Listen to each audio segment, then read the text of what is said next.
Assalamualaikum warahmatullahi wabarakatuh. Perkenalkan, nama saya Nur Hikmah dengan NIM B30124054. Di sini saya akan menyimpulkan tentang Maryam di bawah pohon kurma, jejak narasi lintas abad. Postingan tersebut menceritakan tentang kisah Maryam yang melahirkan di bawah pohon kurma, sebuah adegan yang ditemukan dalam Al-Quran abad ke-7.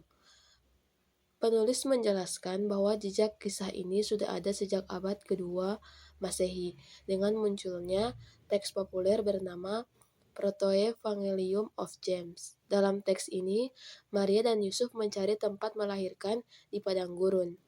Dalam salah satu versinya, Maria berada di bawah pohon yang memberi buah, sebuah simbol kesuburan yang kuat di tradisi Semitik.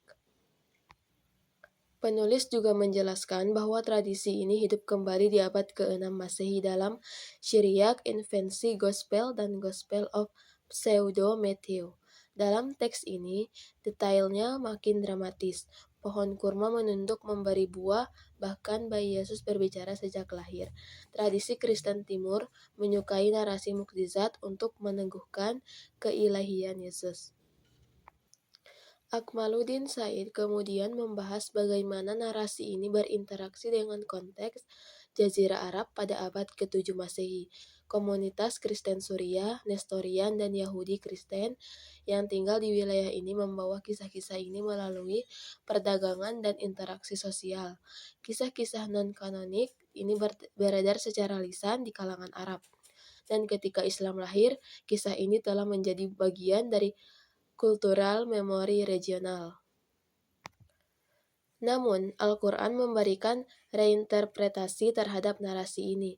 Yusuf dihilangkan, menegaskan kelahiran tanpa ayah, Isa diposisikan sebagai nabi, bukan anak Allah, Maryam ditampilkan sebagai sosok suci, bukan sekedar tokoh mukjizat.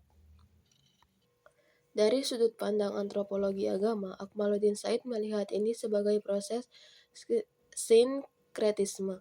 Cerita lintas tradisi diserap, disaring lalu ditafsirkan ulang sesuai kosmologi dan teologi komunitas baru. Simbol kurma, kesuburan Semitik, mukjizat bayi berbicara, dan konsep kesucian perempuan semua digabungkan, namun diberi makna berbeda.